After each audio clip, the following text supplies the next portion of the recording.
Hey, everybody. Welcome. This is Marriaging. It's a show that we've been doing since Valentine's Day of this year. And we have been in a 4-week series on what we call Marriaging in Crisis. And if you haven't tuned in, make sure you go to our YouTube channel and check those out. All those videos are posted up there. This is the 4th week of that series. And on the 4th week of every series, what happens? It's guest week. It's guest week. And we have some pretty special guests today. You and me, we got this. Gonna take some practice. Superpower oneness. We are marriaging.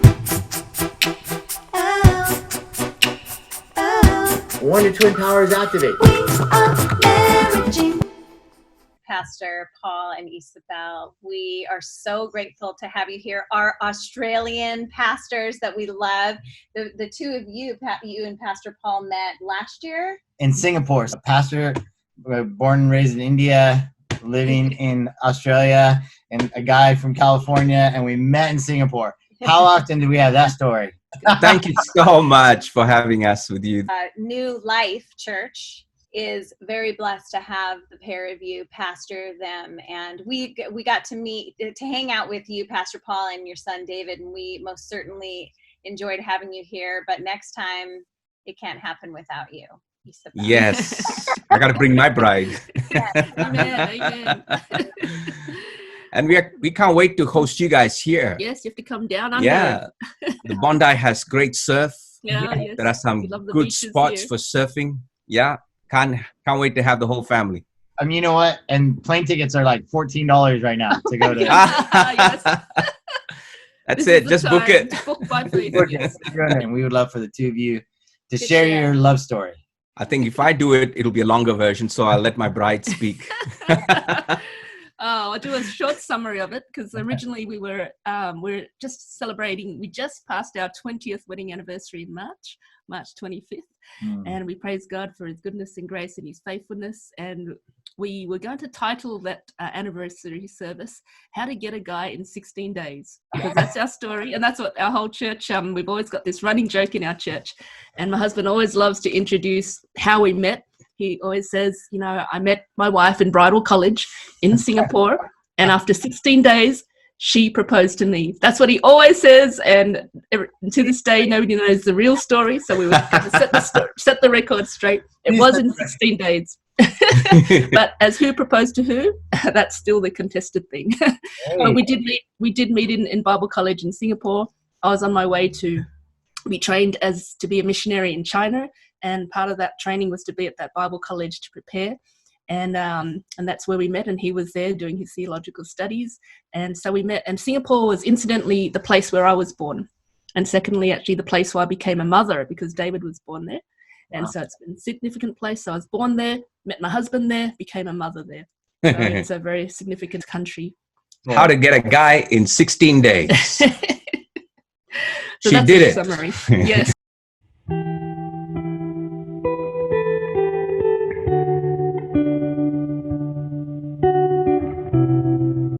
Your story coming together and beginning your journey together, was it easy, or were there some crises that you had to kind of get through? Did you guys start in regards to like once you were married? It's two nations coming together, two cultures coming together.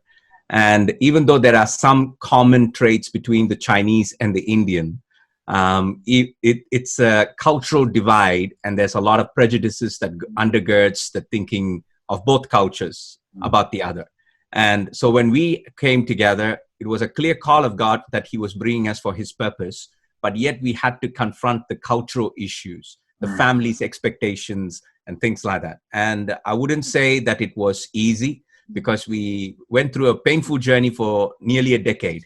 But I'm thankful that God has given a grace to prove that this relationship is from the Lord, and win over time the families that probably had hesitation. I think a lot of people would relate with that. What is something that you did, Pastor Paul, to really reach out to Esabel's family and vice versa? Is there something practical that really maybe helped bridge? First thing he did that I think touched the family's heart, my side being more from the Chinese culture, was he actually learned how to speak a Mandarin sentence and said it at the wedding.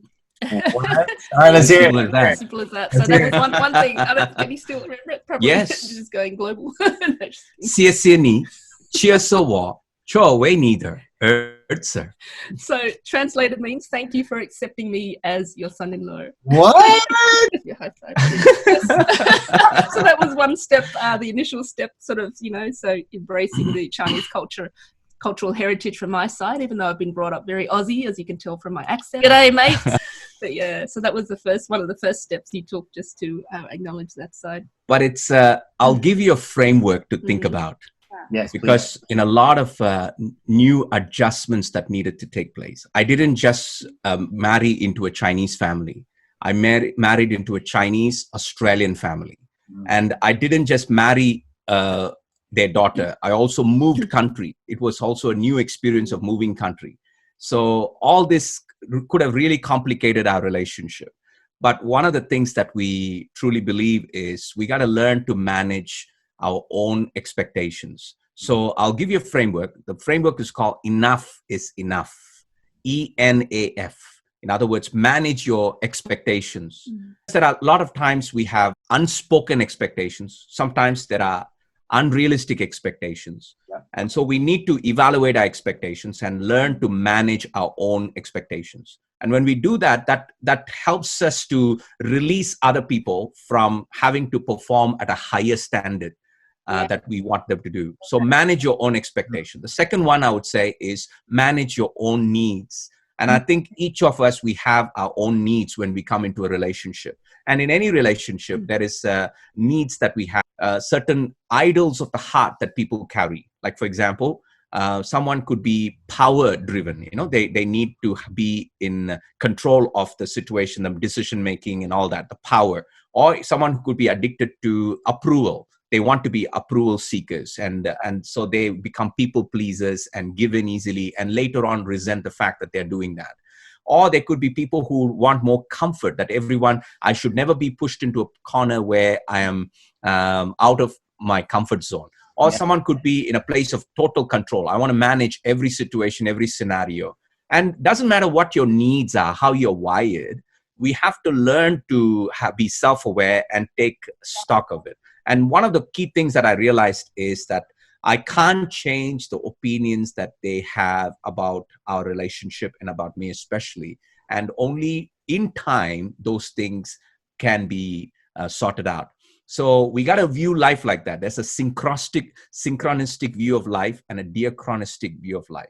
Wow. Synchronistic meaning in time or through time. So some of these things will be through time, it will solve itself. But if I expect that to happen now in time, it will not. It will only end up in a lot of disappointment. So the first is manage your own expectations. Second one, manage your own needs.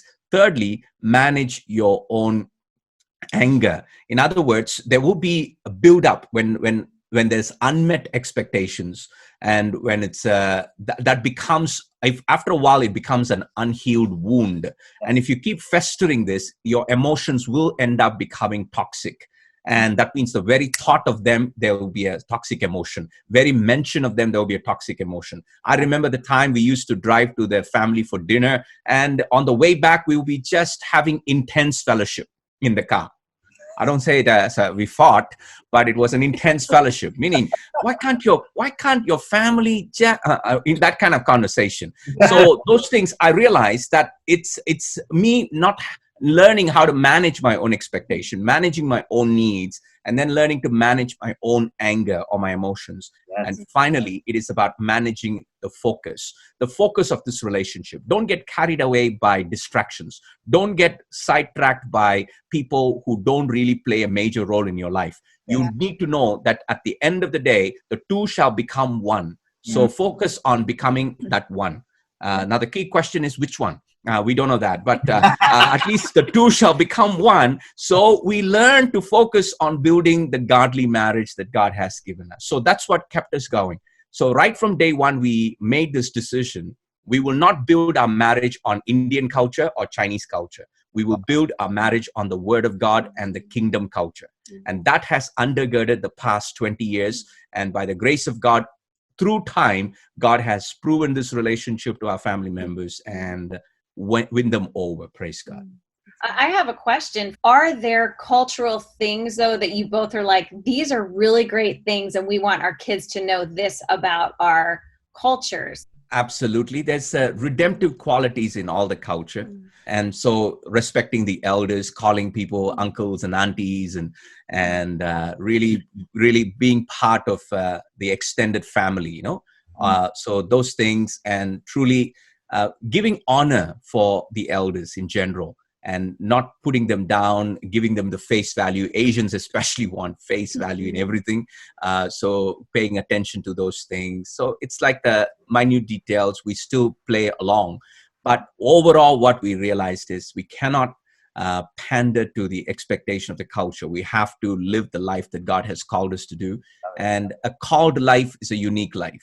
It will not be comparable to someone else, because some of the things that you are called to do, others are not. And you may be okay with it. In your conscience, there is room for you to do that, but maybe it's not for them. So we just go with that. As a kingdom culture, we build our life. Thankfully, both our families come from a background of ministry families. My parents were in ministry as well, and him from 4 generations. So I think that was something that really was a grace of God that united us and helped us. It was a lot easier to bring up our children in that, because we shared the same values, we shared the same key convictions about our children, raising them up in the Word, raising them up to serve the Lord, and very similar values, and understanding what it's like, obviously the difficulties and the tensions that can happen for families who serve the Lord and parents who are pastors.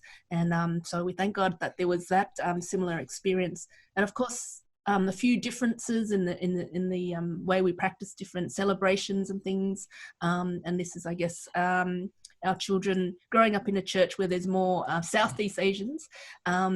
They sort of grew up with the Chinese New Year celebration. And I guess that's something they definitely enjoy, because they get the red packets, which is like a red packet with some like cash gifts in there from the elders. So they definitely want to celebrate that. I have a question for you, Pastor Esabel, in regard to Pastor Paul's family. Was there something that you felt like you did to extend, an olive branch? I thank God that my in-laws are just the most beautiful people. They were very, very gracious to me. I think I was probably the first person out of the Indian culture marrying into that family and to the extended family. And they were very gracious towards me.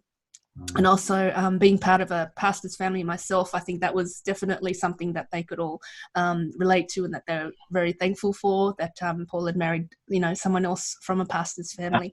And yes, I also learned to say it in I think even at the wedding ceremony. I can't remember it now, so don't put me to the test. But I also spoke in Tamil, and to say thank you for accepting me as your daughter-in-law. And also have grown to sort of love some of their traditions and cultures, especially the food. So loving to learn some of the cooking, some of the food, which my mother-in-law, who was an amazing cook, learned some of her recipes. But sometimes it doesn't work out, and it becomes a bit of a burnt offering to my husband. That's funny. New barbecue flavor. Yes, smoky barbecue flavor. It's a crisis in marriage when you're newlyweds and it's supposed to be the honeymoon stage, and you're having to win the families over. And then this went on for 10 years.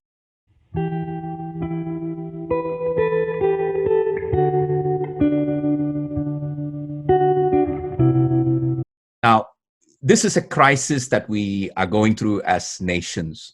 Now, crisis usually reveals the fault lines. It's a way to allow the Lord to surface all the fault lines, especially in marriages, because now families are staying indoors. They're all within the close proximity. That they like it or not, they are all stuck in the same house. Now, this is where the fault lines will start to appear. And the reason why this is important for us to reflect is because the society in general has been driven by a crazy schedule. We have been so driven, we have been so busy, and we have become addicted to the tyranny of urgency. In other words, we just get over things done because there's a deadline to meet, or certain things that needs to be urgently cared for. So there is always that sense of urgency that has driven us as a society. And one of the things that happens when you're driven by urgency is you neglect things that are important. Yes. Because some things that are important are never urgent. Having a date with your wife is important, but not urgent. Saying sorry to your wife is important, but not urgent until it becomes one. So this is the time for fault lines to surface. So one of the core things that we realized that God was doing in those years, precious years, is he was building our substructure. I want to help you understand there are three structures we see in a man's life. One is the superstructure. Superstructure is the external achievements, the accolades, the acquisitions, how he looks to people, the appearance. All these things is what world pays attention. The world looks at these externalities and they appreciate and they celebrate it. But that's the superstructure, the achievements of life. But within the superstructure, there is a structure that holds it together. Like a building, you see the external facade, you get impressed, but there is an internal structure that is holding it together. That internal structure, even though it is not visible, it is the one that gives the capacity to hold it. So what is the capacity for a human life? How is your family life? That's a capacity issue. How is your financial health? That's a capacity issue. How do you manage your time? That is a capacity issue. So all these things are the ones that give structure to a human life so that you can go ahead and do the superstructures, which is the build, the achievements, and do the things that God has called you to do. But one thing that human beings always neglect is the structure. And more importantly, it's the foundation, the one below the ground, the substructures. And that substructure, because it is unseen, it can be easily neglected. And that substructure, if it is weak and it's not founded, it's not anchored properly, it is weak, that fault lines will appear during crisis. Yeah. Now, that is what we will be facing in this pandemic situation. And in any time a marriage goes through a rocky patch or a transitional period, it is always the fault lines will surface, and it's usually to tell us that our substructures need strengthening and reinforcement. And it's because we are always bound by urgency rather than paying attention to things that are important. So my prayer is that in this season, that people will pay attention to things that are important and start the process and do those things that are necessary to rebuild the substructures of their marriage and their life and every aspect of their life. Wow. You are quite the amazing woman. I'm very inspired by you. I love your passion. Like knowing that you were like wanting to be a missionary before you ever met this man, like you're a strong woman. And so can you like speak to, being that strong woman? Your husband's a very strong man. And there's a lot of couples out there that we would consider power couples, but they both are very strong. Tell me how that works. Even in this crisis, you both are really, you're strong, capable, godly people. How does that work if there's like a rub or something happening that's negative within your family? In our marriage, both of us are considered what we call high D, if you know the disc profile. So we're both considered high Ds, and both, very strong personalities separately. But together, when you put us together, by God's amazing grace, I think what I really learned is definitely the value of submission. And I really believe in the covenant blessing of submission in marriage, that when I'm submitting to him, even though I might be very strong in my own personality or views or decisions, when I submit to him, I'm believing I'm submitting unto the Lord firstly. So when I submit unto the Lord, I trust that in time, even if I may at times not fully agree with the decision, but if I trust that the Lord is the Lord of our marriage, and if I submit to him, it will bring the covenant blessing down into our marriage and bring that shalom and that peace into our marriage. And so I submit first unto the Lord, because it's what the word of God says, to submit to your husband in marriage, that he is the spiritual head, and I have that respect for him and I have that love for him. And so I do submit to him in those decisions. And I truly believe that it's a teamwork of both of us. Even though we're very strong, we have different gift sets. So within the church, we do have complementarian gifts or complementarian roles. So he's the type that envisions, and I'm the type that executes. So we're a good teamwork in that sense. But of course, we do thrash out and discuss a lot of things. And but at the end of the day, I truly believe in that submission. And so a lot of the times I do bring that the final decisions. Definitely, it's always submitting to his authority and his leadership. And that's brought much peace and joy into our lives. And I think that's made the marriage, work and flourish over the 20 years. And so I thank God for a strong husband. And I'm a bit of a tomboy. So he always says it takes a strong man to marry a tomboy. I grew up on a farm. I'm like a tomboy. Yes. This is very interesting to me, and it's a concept that obviously for those of us who study God's word would be familiar with, but there's some that tune into this show, this podcast, and they're not familiar with God's word. So it almost is something that in certain circles, this idea, this concept of submission, the wife submitting to her husband, would seem very offensive or antiquated. Like, what? We don't know. No. Right? But I hear you think about that, and I hear you attach that to blessing. So there's the motivation of blessing, but then it almost sounds to me, maybe I'm just reading into this, but you can speak to that. It almost sounds to me like it's a pleasure or it's a joy for you. The man of prayer, man of the word. And so over the years, I've seen that he seeks the Lord, hears the Lord clearly. And that's why it's a lot easier to submit to someone who's a very strong in the word, a man of prayer and the word. And that was some of the key things I did pray for originally when praying for a life partner, so that I would be able to entrust key decisions to the man that I married. Yes. And so, yes. As a husband, I got to walk in a manner that is that brings that submission automatically. Yes. Not something that where you're pushed into or because you have to. No. Because you want to. And I think that gives me the burden to walk in a manner that is worthy of that privilege, that you have a wife who's wanting to submit. And the Bible not only talks about a woman submitting to a man, but in the context of a relationship, it has to be a mutual submission. And that is at the end of the day, the issue of submission is not so much whether you submit and who's submitting to who. It is the issue of ego. And I think at the end of the day, if we can deal with the issue of ego, which at the root of it is pride, then we will probably have a godly marriage where there is a mutual submission that is exercised. A marriage that is filled with mutual submission is a godly couple that is broken. In other words, they're both walking into brokenness. Yeah. They're both broken people. And they know that they are not exercising power and control over the other, but rather they are both broken people who are thankful to the Lord for bringing them together and value each other, appreciate each other, and build the godly life that God is calling them to build. Brokenness we define as three things in our lives. One, it's the shattering of self-will, that we are not just here to do what I want. Yes. What is a good recipe in a marriage? You die to yourself. The reason why Bible promotes the two shall become one is that there is no separation. My preference, your preference. It is our preference. We elevate. We die to ourselves. We want to lift the other.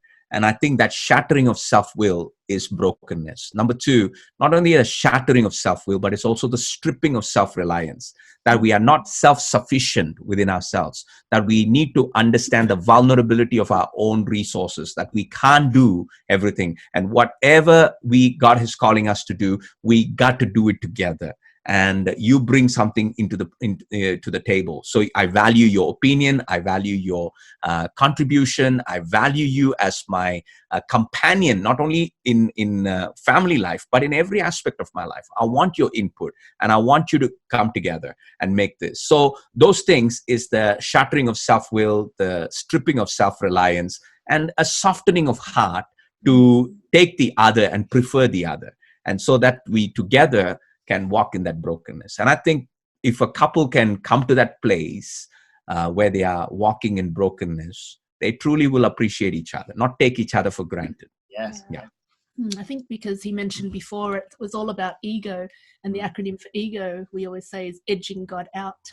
And I think that's so important to recognize that when it's easy, you leave God out of the picture, but when you bring God back into the picture as your anchor and your foundation, that is where the brokenness, that's where the stripping of self comes. And so to always bring God back in. And so, and that is why when we talked about submission, the only way I can submit to him is because of God in my life. And God is our foundation.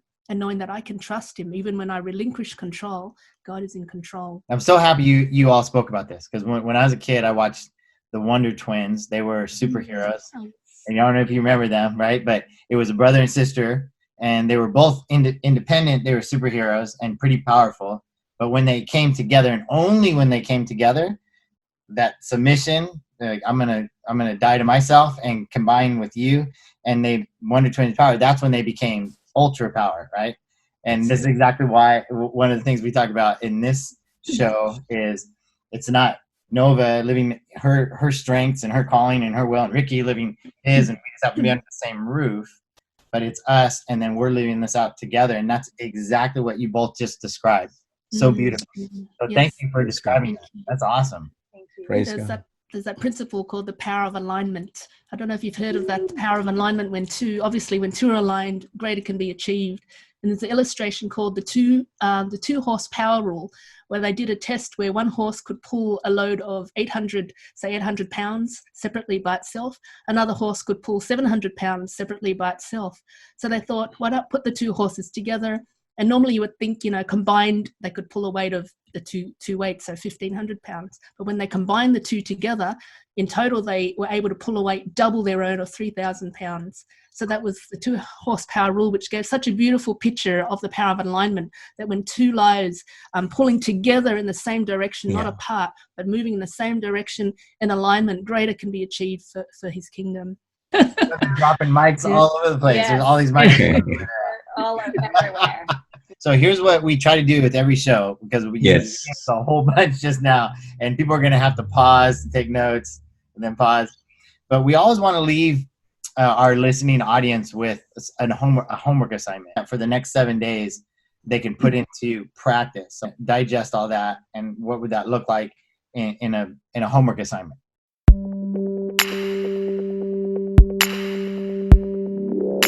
I think one of the things is during this pandemic situation, what we need is composure, a restedness on the inside. And when there is a peace on the inside, there will be peace outside.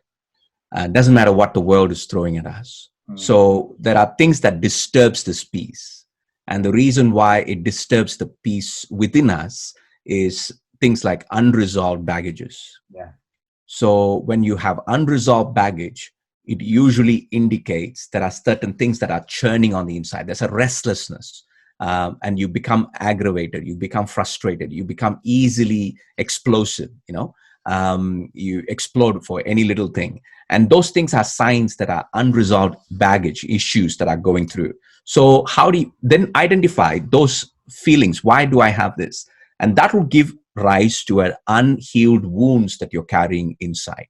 And that unhealed wounds could be as simple as somebody in the family member is taking you for granted, have not shown appreciation. You haven't, or they just keep criticizing you for the littles that you do in this. You're trying to do everything, but they're not showing appreciation. Instead, they are criticizing. So it's an unhealed wound. Identify those things. And that unhealed wound could come out of an unmet expectation. Or an unspoken expectation. So this is the time for you to write down, what is it that I'm truly feeling on the inside? If I'm not in a place of composure, what is disturbing that composure? Write it down in terms of what is the predominant things that I'm feeling? What is the wounds that I'm carrying? And what are some of the emotions that I'm feeling? What are the wounds that I'm carrying? What is the cause of it? And then have that communication. Just communicate and plan a time together where you could sit down and talk through things and resolve that. This is a great time to build your marriage. And that's why I'm saying fault lines will appear. That means the substructure needs to be reinforced. And this is the key to reinforce your substructure. Deal with the issues of the heart. Wow. The heart of the matter is the matter of the heart. So deal with the heart condition. I'm going to be quoting you for 3 weeks on my Instagram. Got ego, we got it all. It's God-given opportunity for the whole world to really hit a reset button.